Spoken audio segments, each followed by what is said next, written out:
नमस्कार मैत्रिणींनो, स्वागत आहे तुमचं आपल्या यूट्यूब चॅनलमध्ये. तर बघा, आज आपण मस्त असा गरमागरम पास्ता बनवणार आहोत.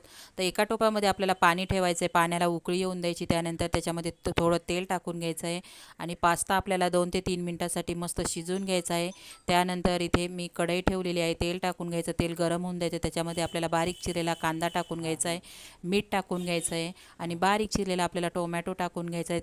तर कांदा टोमॅटो व्यवस्थित परतून घ्यायचा, याची ग्रेव्ही तयार झाली पाहिजे. त्यानंतर चिली फ्लेक्स, ओरिगॅनो टाकून घेतलेला आहे मी आणि इथे पिझ्झा आणि पास्ता सॉस टाकलेला आहे बघा, आणि टोमॅटो सॉस टाकून घेतलेला आहे, सोया सॉस टाकलेला आहे आणि chilli sauce, red chilli sauce टाकून घेतलेला आहे थोडंसं तिखटपणासाठी. तर मस्त अशी ग्रेव्ही तयार झाली पाहिजे मैत्रिणी, इतपत आपल्याला पास्ता हे करून घ्यायचा आहे. बघा, पास्ता टाकून घेतलेला आहे, पास्ता व्यवस्थित मिक्स करायचा आहे.